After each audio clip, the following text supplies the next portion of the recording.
Bonsoir mesdames et messieurs, vous aimez le sport, merci de nous rejoindre sur Canal Algérie pour le 16e numéro de la saison de votre émission 52 minutes chrono. Aujourd'hui, on reviendra bien évidemment sur la décevante participation du 7 national à la Coupe d'Afrique des Nations de handball au Gabon, une 16e place jamais réalisée dans l'histoire du handball algérien. Le challenge de cross-country Saïd Cherdioui dans sa 34e édition qui marque les esprits, excellente organisation et surtout participation record. On parlera aussi de basketball, le GSP qui obtient sa revanche sur le CRB d'Albeda, et chez les dames, le MT Sétif gagne à Haidara face à l'Olympique Club d'Alger. On parlera aussi de tennis de table, de son évolution en prévision des futures échéances. Comme chaque lundi, on retrouve notre consultant maison, Abdelnour Belkhir.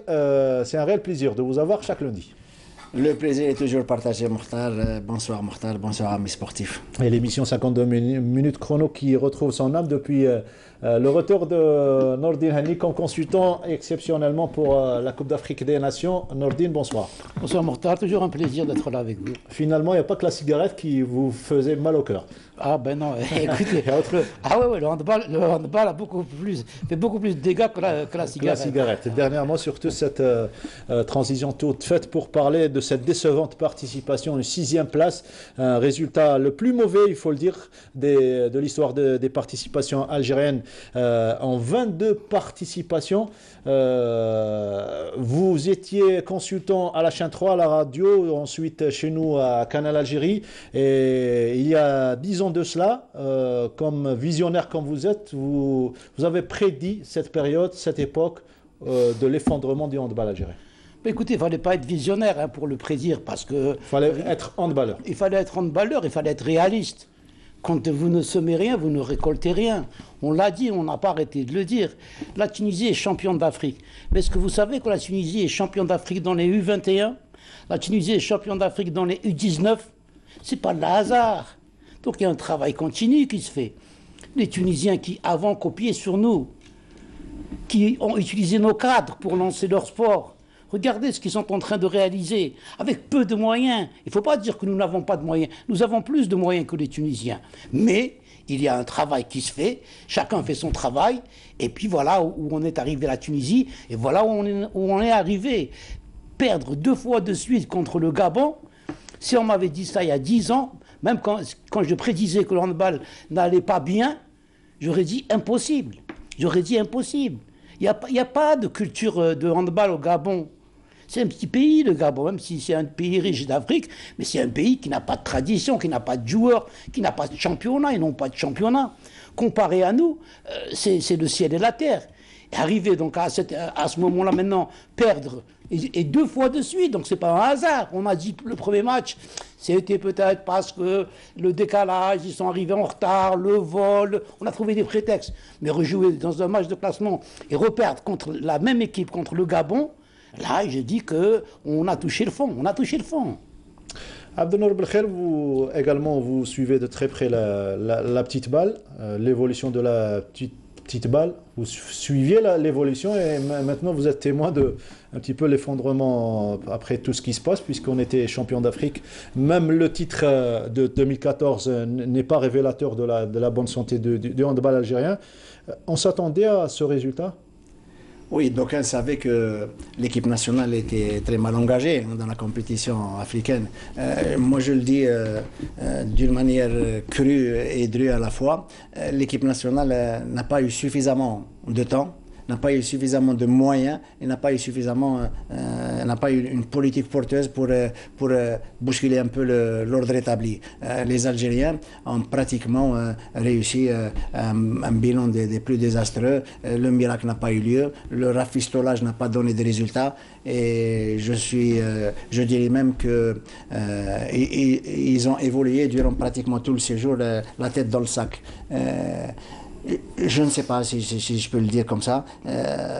Les entraîneurs qui ont été appelés à la hâte comme ça pour parer au plus blessés ne sont peut-être pas à blâmer. Ils sont pour rien. Ils ont pris le train en marche. C'est pratiquement toute la politique du handball algérien qui est à revoir. Un plan de relance, une réorganisation s'impose et la crise aiguë qui n'a pas cessé de laminer le mouvement balistique algérien n'est en fait pas conjoncturelle, elle est structurelle.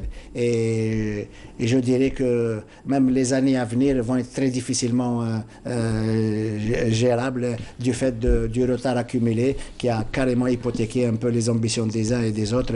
Et le handball algérien aura peut-être encore davantage de difficultés pour renouer avec son passé glorieux. C'est bien d'être ambitieux et c'est bien surtout de s'attendre à des résultats et surtout d'encourager son équipe nationale, c'est clair. On aime notre équipe nationale, on aime qu'on ait ce 8e titre et également une qualification mondiale. Mais ne trouvez-vous pas que c'est injuste de battre des équipes qui se préparent mieux que nous? Ben non, ben écoutez, c'est pas injuste. La preuve, on les a pas battus. On les a pas battus.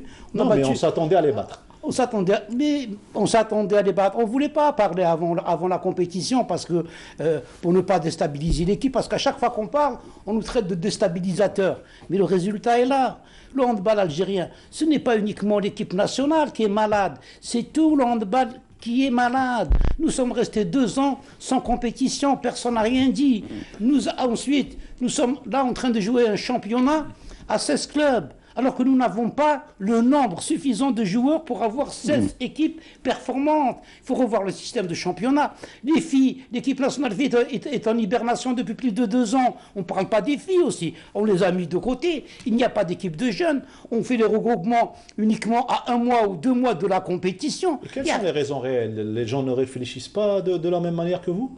Ben écoutez, parce qu'il n'y a pas de techniciens au niveau des fédérations. Les nouveaux textes, les textes qui ont été faits, les lois qui ont été faites, ont éliminé les techniciens des assemblées générales. Qui est dans l'assemblée générale? Et c'est l'assemblée générale qui, elle, décide de la stratégie, alors que dans l'Assemblée générale, vous allez trouver des présidents de clubs qui n'ont jamais pratiqué, vous allez trouver des présidents de ligue, mais vous n'avez pas de techniciens. Une fédération qui fonctionne sans direction technique nationale. Pourtant, c'est pas moi qui ai inventé la direction technique nationale, c'est le ministère qui donnait, et en plus, les cadres étaient payés par le ministère de la Jeunesse et des Sports. C'est eux qui formaient des cadres, et ils les envoyaient au niveau des fédérations. Les fédérations ne travaillent sans cadre, et personne ne dit, il faut arrêter là. Il faut une direction nationale, un collège technique qui puisse faire une stratégie, dire il faut arrêter. On n'a pas les moyens de faire un championnat professionnel, entre guillemets, parce que les joueurs sont payés au niveau de l'excellence. Mais ils n'ont pas les moyens nécessaires. Donc, on va prendre de l'argent pour payer les joueurs sur le développement, sur la formation. Sur tous ces volets-là ont été mis à l'écart parce qu'on est tombé dans un professionnalisme de bazar. Il faut revenir et dire il faut arrêter. Il faut qu'il y ait une réaction des pouvoirs publics pour dire attendez, où est-ce qu'on va comme ça dans le sport? Le premier sport collectif qui a donné satisfaction. Mais c'est le deuxième sport populaire. C'est le deuxième sport populaire après le football. Et le premier en matière de résultats, il faut le rappeler. Concernant la direction technique, justement, nous avons quelqu'un qui a beaucoup de choses à dire. L'actuel directeur technique national, il a été installé à l'occasion des championnats du monde U21 organisés ici à Alger. Monsieur Farouk Dhili, bonsoir. Bonsoir, salam alaikum. Salam. Alors, Farouk Dhili, avant le début du championnat d'Afrique, vous ne vouliez pas perturber certainement le staff et les joueurs, mais aujourd'hui, il est temps de se tirer la sonnette d'alarme, n'est-ce pas? Non, réellement, tous les techniciens ont tiré, la plupart de la famille du handball ont tiré la sirène d'alarme, ça fait longtemps. Bon, j'ai préféré m'abstenir pour ne pas gêner, pour ne pas... Mais actuellement, le handball algérien est en deuil. Ce résultat, bon, c'était prévisible. C'était prévisible par rapport à la gestion, par rapport à toute la gestion, par rapport... Bon, on a essayé, je ne peux rien faire tout seul, mais on a essayé par le biais du collège technique d'instaurer un programme, un plan d'action, de faire bouger les choses, surtout au niveau de la formation, surtout au niveau des jeunes. On a commencé le travail, mais par la suite, ça n'a pas abouti, pour plusieurs raisons que la plupart les connaissent. Mais le public ne connaît pas les raisons. Pour Pour moi, c'était prévisible parce qu'on ne peut pas gérer une fédération. Le handball, c'est le deuxième sport en Algérie, c'est le sport qui a donné beaucoup pour les Algériens. On ne peut pas continuer à mentir aux Algériens et à donner de fausses informations et à dribbler les Algériens. Et nous, en tant que handballeurs, on est très déçus, on est très touchés au fond de nous. Et je ne parle pas pour parler ou pour critiquer les gens ou pour faire du mal à une personne. Mais normalement, les gens doivent être responsables. La moindre des choses, il y a un échec flagrant, il faut quitter. Il faut quitter, il faut reconnaître, il faut démissionner, tout ça comme les pays européens, comme les pays développés. Sinon, si on donne, si on donne à la chose, si on s'investit, il y aura du résultat automatiquement. Si on ne fait rien, on ne peut pas gérer une fédération par téléphone ou le courrier qui se signe à Boulogne, c'est pas normal. Tout le monde le sait, mais personne n'ose le dire. C'est pas... Est-ce qu'on peut comprendre qu'en tant que DTN, vous n'avez pas pu exercer votre rôle convenablement? Oui, c'est sûr, c'est sûr. Moi, je ne veux pas me plaindre, mais j'ai pas été, j'étais dans toute ma carrière, j'ai un CV derrière moi, alhamdoulilah, l'Algérie comme l'a ta'arafni. J'étais sous contrat avec un club. Bon, j'ai de la fédération, jusqu'à maintenant, je ne suis pas réglé ni sur le plan administratif, ni sur le plan financier. Alors que vous avez été présenté comme DTN lors de l'Assemblée Générale. Malgré ça, Mokhtar, j'étais en permanence à la fédération pendant presque 6 mois. J'ai participé à la réussite de tout le plan d'action qu'il y avait. Mais moi, le malheureux dans tout ça, c'est pas Falor Behili, c'est pas sa situation, est-ce qu'elle est réglée ou non. C'est le handball, c'est les jeunes. Il y a les vacances passées, les vacances scolaires de décembre. C'est pas normal, il n'y a aucune équipe jeune qui est entrée en stage. C'est pas normal, après 2 mois et demi de championnat, il n'y a pas eu organisation d'un tournoi pour les clubs. Pourquoi? Si on ne pense pas à notre championnat, à notre handball, comment veut-il avoir des résultats au niveau international, soit au championnat d'Afrique ou au championnat du monde? Les jeunes, on a de l'Algérie, les jeunes, c'est un patrimoine, mais il faut le patrimoine, il faut qu'on donne. Il ne faut pas on attend une contrepartie. C'est illogique. Le grand gâchis, M. Dehili, il y a eu qui a suscité beaucoup de questionnements des techniciens. C'est pourquoi ne pas avoir préservé cette équipe des U21 pour l'accompagner jusqu'au championnat d'Afrique. Elle aurait peut-être réalisé un meilleur résultat. Quelles sont les raisons qui ont provoqué cet arrêt? Bon, j'ai insisté en maintes reprises, même avec le président de la fédération, pour que l'équipe nationale reprenne de la route au mois d'août à l'occasion du championnat du monde des U21, mais ça n'a pas été le cas, c'était plus fort que moi.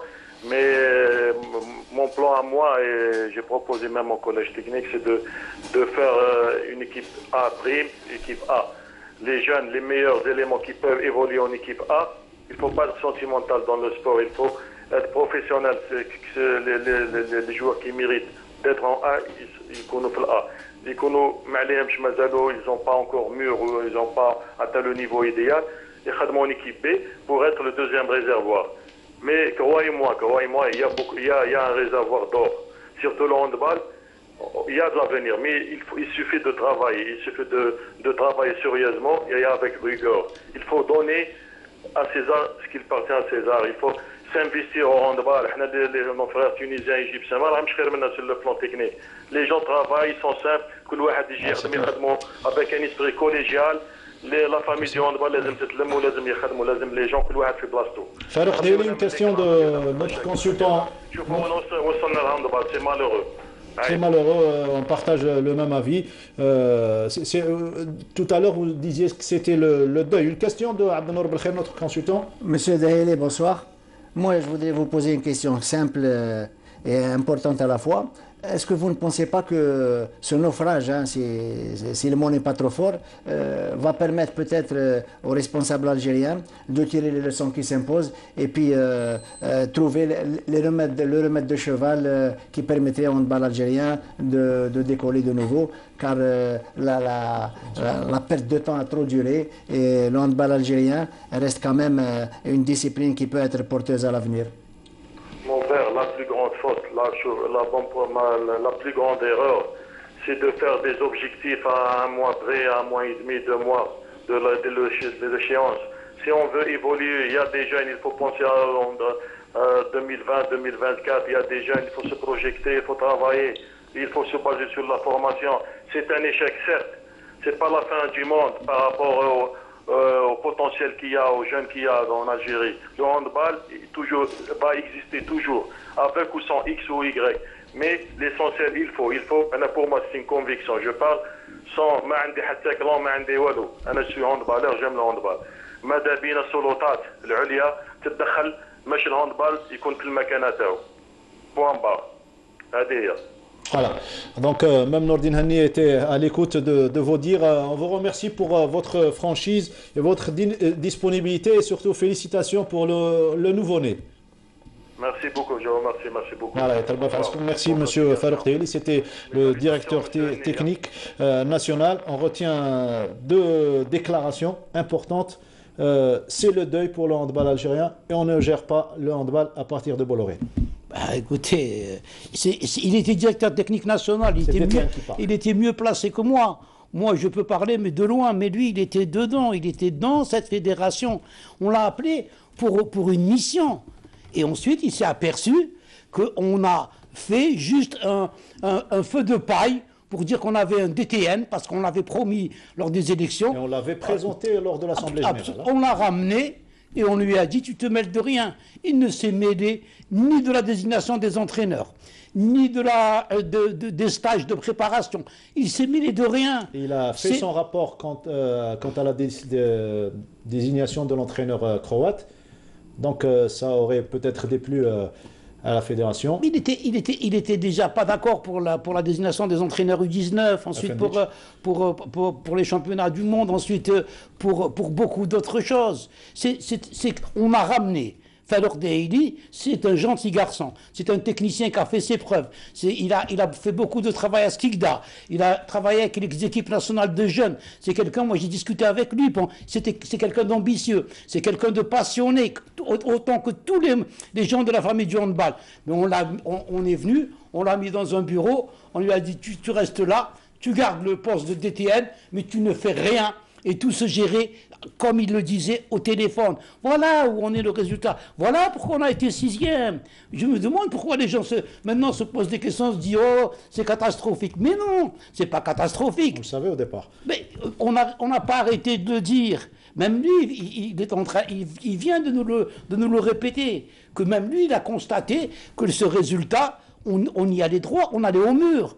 Vous êtes les principaux acteurs et vous en témoignez. On vient d'entendre également le directeur technique. Plus fort encore, un joueur concerné, il s'agit de Daoud Hicham, qui a exigé une bonne gestion et plus d'organisation au niveau de l'équipe pour continuer sa carrière internationale. Là, c'est grave, qu'il a suspendu momentanément après la 6e place en Coupe d'Afrique des Nations. Alors, je reprends les dires qu'il a formulés auprès de nos amis de l'agence Presse Service. Mon histoire est terminée avec la sélection, ou si j'ose dire l'équipe dirigée par ses responsables, les responsables de la fédération, excellents dans la mauvaise gestion et l'humiliation des joueurs. Tu payes le billet de ta poche, puis on te jette dans n'importe quel hôtel. Là, c'est grave quand un joueur décide de se retirer de l'équipe nationale. C'est pas n'importe quel joueur. Moi, je l'ai connu. Il était chez moi au lycée sportif de Draria. Il a commencé par le lycée sportif. J'ai vu son évolution. C'est quelqu'un qui a réussi dans les études et dans le sport. Il a fait des études supérieures.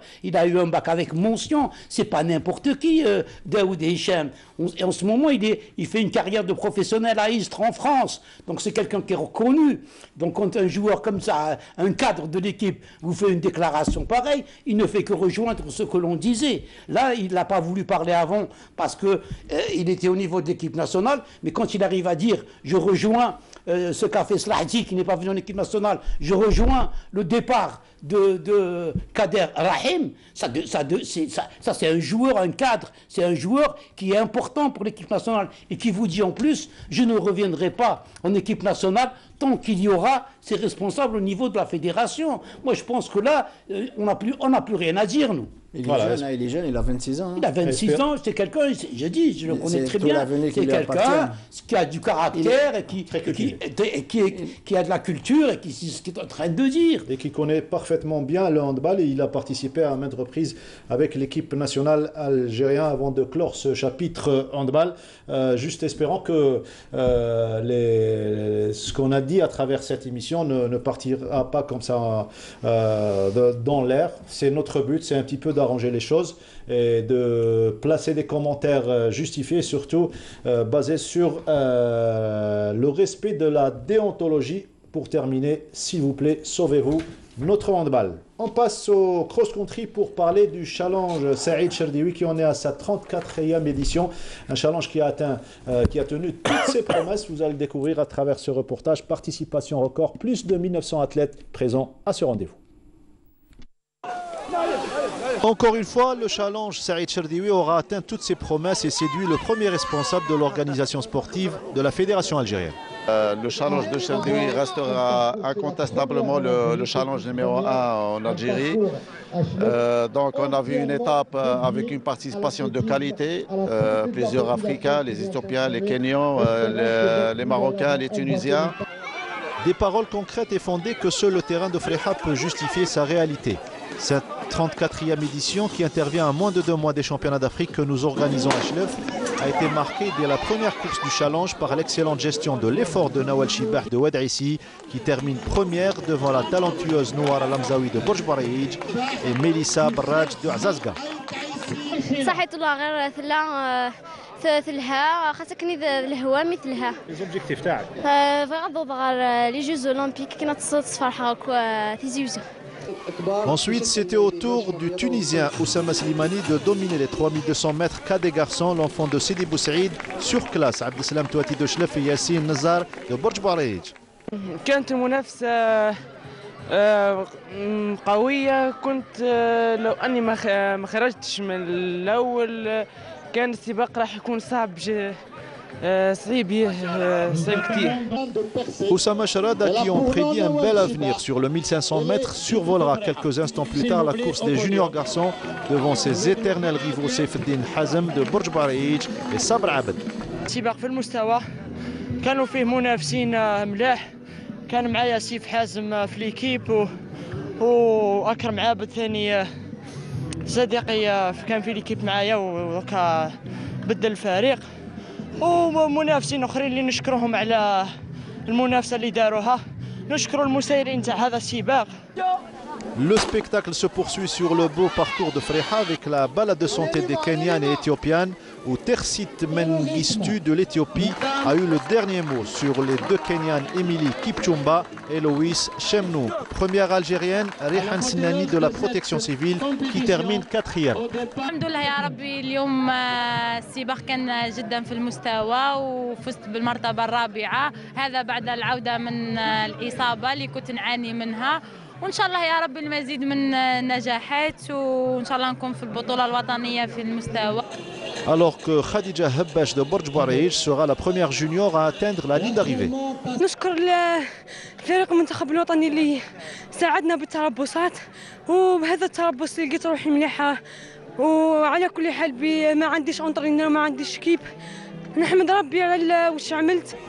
La domination des hauts plateaux de l'Afrique caractérisera la dernière course au programme, celle des seniors garçons. On a eu droit à une belle explication entre le Kenyan Michael Kibet et l'Éthiopien Abede Fana et l'autre Kenyan Kimutai Kiplagat. Les 2 Algériens Bourouina et Khawas termineront respectivement 5e et 6e. The was very nice, but the weather is very high. This is my second time to be in Algeria. Last time I came here, I ran a Mascar half marathon and I won the race. And today the race also was good. Et à chaque fois que le challenge Cherdiwi prend fin, Farid Boukaïs retient ses larmes. C'est un honneur pour toute une région de la Kabylie. Fait de réunir autant de monde ici, vraiment, je suis dans un état émotionnel indescriptible. Je suis très content. Ah, il a le droit d'être content, Farid Boukaïs, le président de la Ligue de Tizi Ouzou, après la réussite encore une fois de ce challenge Saïd Cherdiwi qui en est à sa 34e édition. Un petit coucou également à l'équipe, charmante équipe de Tlar de Blabbas qui a placé ses jeunes athlètes pratiquement sur les podiums des jeunes catégories. Voilà pour ce challenge. Vient de nous rejoindre actuellement le président de la Fédération algérienne de tennis de table, M. Chérif Derqaoui. Un réel plaisir de vous avoir parmi nous. Merci pour l'invitation. Voilà, aujourd'hui on a décidé de faire un petit peu de promotion et surtout parler de l'évolution du tennis de table ici en Algérie. Dernièrement, il y a eu, on va voir d'ailleurs les images du Tour fédéral. C'est une étape de préparation pour les grandes échéances. Exactement. Au niveau de la fédération, on a élaboré un programme de compétition 2017-2018 chargé, comprenant à peu près 18 compétitions nationales à travers l'année 2018. Et ce week-end, on a organisé le deuxième Open fédéral toute catégorie, c'est-à-dire plus 15 ans garçons et plus 2 ans filles. Et on a intégré cette année la nouveauté des vétérans, c'est-à-dire 2 catégories, plus 40 ans et plus 50 ans. Et à travers cet Open, il y aura des points à donner aux athlètes participants et il y aura un tour final. Très bien. Vous allez nous parler de toutes ces compétitions et surtout de la spécialité, de la discipline elle-même. Est-ce qu'elle est en bonne santé? Surtout, est-ce qu'elle progresse? Tout ça, on va le découvrir à travers l'émission. On revient au cross, Abdelnour Belkhir, pour parler du parcours de Freha. Pratiquement tous ceux qui y participent sont unanimes à dire que c'est un très beau parcours, l'un des meilleurs, pour ne pas dire le meilleur en Algérie, puisque le parcours du golf de Del Ibrahim n'abrite plus les challenges de cross. Et on risque de perdre ce parcours de Freha, c'est certainement un grand dommage. C'est dommage, je dirais que c'est dommage parce que le cross de Freha, c'est Cherdiwi, reste quand même peut-être la compétition la plus importante de la saison, qui a toujours mis en mouvement les forces vives du cross-country algérien et bien souvent rehaussé par la présence d'athlètes étrangers de renom, entre autres les Kenyans et les Éthiopiens. Cette saison encore, l'ambiance a été une véritable ambiance de kermesse. La communion qui a existé encore une fois entre les athlètes, les responsables et le public a été une ambiance communautaire des plus salubres. Le niveau d'ensemble a été acceptable et les Kenyans et les Éthiopiens ont recueilli les suffrages en dominant en force pratiquement les courses dans lesquelles ils étaient engagés. Le parcours en question, quand même, se situe sur un site extrêmement agréable à suivre et c'est dommage que ce site ne sera plus un peu la mecque des crossmen algériens, puisque selon les échos qui me sont parvenus, c'est le propriétaire de l'asset en question qui récupère son bien. Et c'est quand même une partie, un pont de la tradition de cross de Freha, en tout cas, ils sont très déçus. qui va s'émietter un peu. Et j'espère qu'ils trouveront peut-être une asset encore beaucoup plus aussi importante. En tout cas, il y a eu beaucoup de déceptions et surtout de désarroi chez surtout les villageois de Tizi Ouzou, les alentours, les Freha, Azazga. Vous allez le découvrir à travers ce reportage. Depuis 1997, le parcours de Freha, l'un des meilleurs d'Algérie, accueille des milliers d'adeptes de la course à pied. Un parcours idéal qui s'y prête à la pratique du cross et qui fait l'honneur de toute la Kabylie. Malheureusement, cet acquis du sport national pourrait être utilisé à d'autres fins. Sur place, le désarroi est palpable. On est un peu vraiment déçus, très déçus, parce qu'apparemment, ça peut être la dernière édition. Oui, avec beaucoup de regrets, grosse émotion. On en a gros sur le cœur de perdre, que l'athlétisme algérien puisse perdre un parcours comme celui-là. On apprend que c'est la dernière compétition sur le parcours ici. Oui. Qu'est-ce que ça te fait? C'est très malheureux. On va pas faire des compétitions ici. Comment rester insensible à Meriem et à toute cette jeunesse qui trouve beaucoup de plaisir à fouler ce beau parcours? Mais aujourd'hui, est-il trop tard et faut-il encore espérer? Il n'est pas encore trop tard, il n'est pas encore trop tard. Il faut se mobiliser pour essayer de garder le parcours de Freha qui soit dédié exclusivement pour l'athlétisme algérien, comme cela a été fait par les autorités de la wilaya de Chlef qui ont pris la décision courageuse de remettre un parcours de plusieurs hectares exclusivement dédié à l'athlétisme jusqu'à la fin des temps. Ce parcours est plus qu'un lieu de compétition. Certains ont même laissé leur vie, à l'exemple de feu Bachir Belkacem décédé en 2014. Bachir Belkacem, il est décédé pratiquement sur le lieu de la manifestation, sur ce parcours, lors des préparatifs de 2014.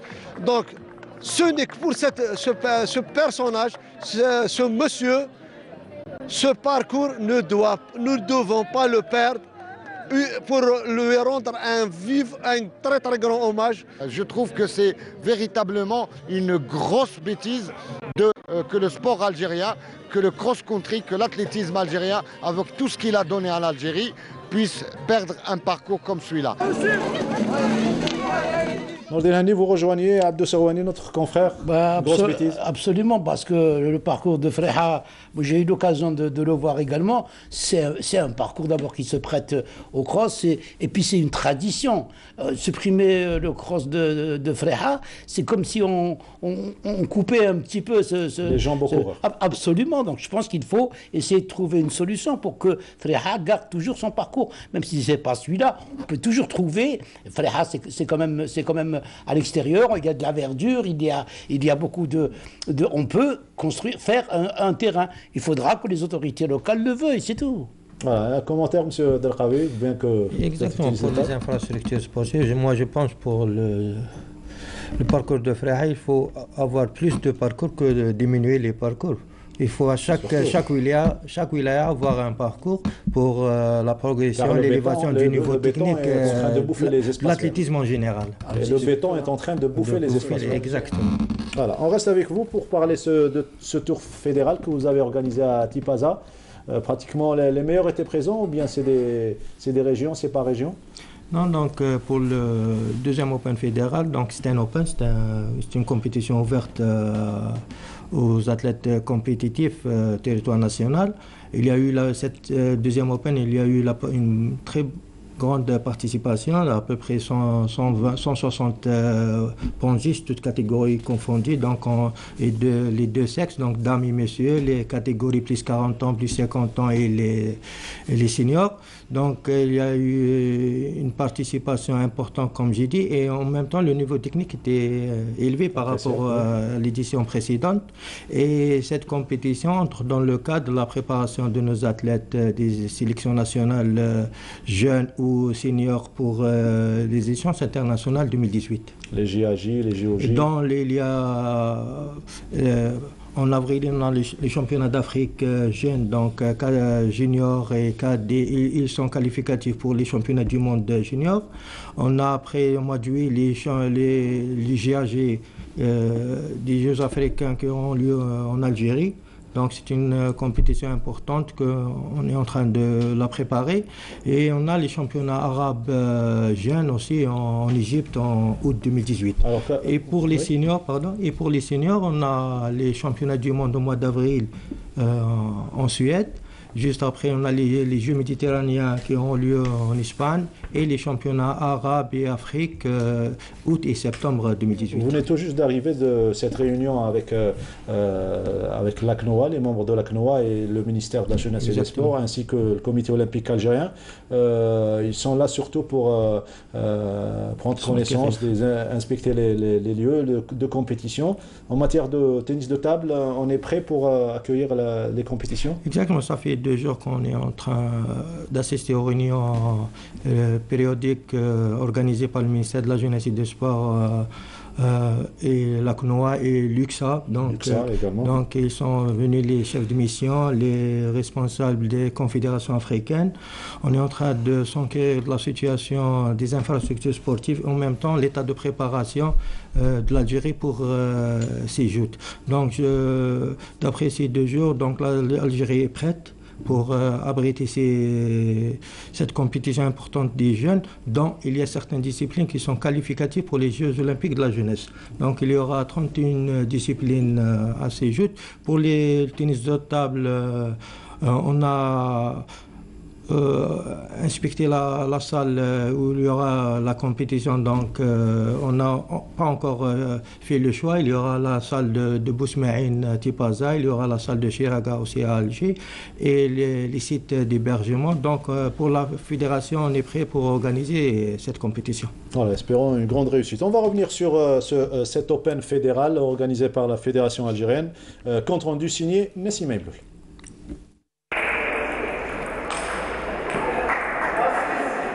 Une participation record, plus de 160 pongistes représentant 25 clubs venus des différentes wilayas du pays étaient au rendez-vous pour le 2e Open fédéral, toutes catégories, et pour la première fois, la participation des vétérans, quadragénaires et quinquagénaires. Ce championnat interclub par équipe a connu une rude compétition, surtout lors des finales. Chez les messieurs, Semi Khrouf du AJK termine premier, suivi de Salah Zaidi du ASG Oran et à la 3e place, Issa Belkaïdi du RC L'Erba. Pour la jante féminine, Linda Louraibi du NROA décroche la première place après avoir effectué un bel exploit dans un match très serré contre Yasmine Nasri de AC Boumerdes qui arrive, elle, 2e devant Wided Noari du AS FTTA. C'était une finale un peu serrée, mais au final j'ai gagné mon match. Cette compétition, c'est une des compétitions pour la sélection de l'équipe nationale. Du coup, on doit se donner à fond et faire notre mieux pour arriver pour avoir notre place. Alhamdoulilah, aujourd'hui j'ai pu décrocher la première place. C'était un peu, on va dire, c'était une finale classique contre un coéquipier de la même.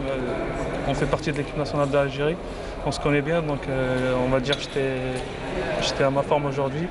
J'ai pu décrocher la première place et alhamdoulilah, c'est un tournoi de préparation que je considère comme un tournoi de préparation pour le top 16 africain très bientôt, début mars au Kenya, et pour les championnats du monde fin avril, début mai.